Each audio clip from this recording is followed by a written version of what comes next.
on se sent ce matin? Nerveux, excité. Voilà, là on y est. Ouais, c'est quelque chose de spécial, forcément. Comment s'est passé votre premier contact depuis le début de l'année avec les Flandriennes? Le premier contact, ça s'est pas mal passé, mais ça s'est pas bien passé non plus, dans le sens où j'ai pas réussi à me créer des occasions que j'espérais me créer. Donc voilà, j'ai pas non plus pris de chute. J'ai quand même été pas trop loin dans la course, mais en tout cas j'ai jamais été dans le premier groupe acteur. Donc voilà, c'est mitigé, mais c'est loin d'être mauvais, mais c'est pas bon non plus. Et qu'est-ce que ça vous a appris qui pourrait vous servir aujourd'hui et dans le futur? Les placements, la connaissance de la route. Rien que là, je commence à vraiment me rendre compte de l'enchaînement des monts, de ce qui va arriver, de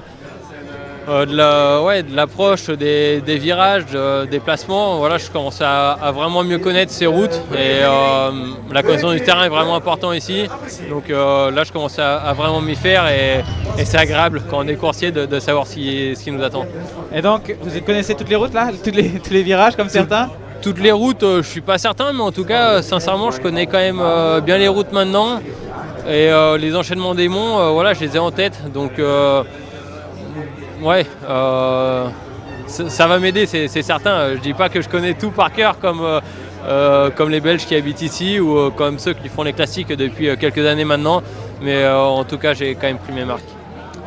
Du coup, quel est l'état d'esprit? Il n'y a rien à perdre aujourd'hui, on peut tout tenter ou... Rien à perdre, ça c'est certain. Je veux dire, je suis loin d'être un outsider même, ou un leader de cette course. Donc ouais, j'ai vraiment rien à perdre aujourd'hui. Le but, ça serait de tenter des choses.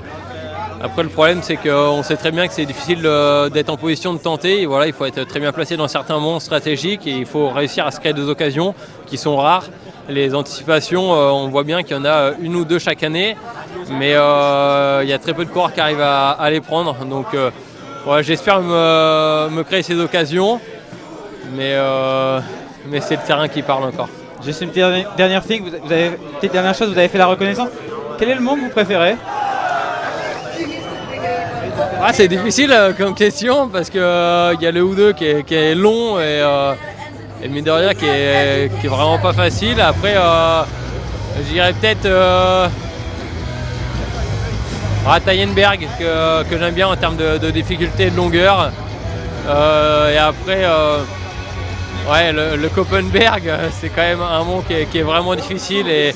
Et là, ouais, ça joue en plus en fin de course, donc c'est vraiment la fraîcheur qui joue. Donc c'est pas celui forcément que je préfère, même si j'ai une petite attache là-bas, parce que j'ai fait le cyclocross il y a quelques années quand j'étais dans les rangs juniors. Donc voilà, il y a cette petite accroche avec le cyclocross là-bas.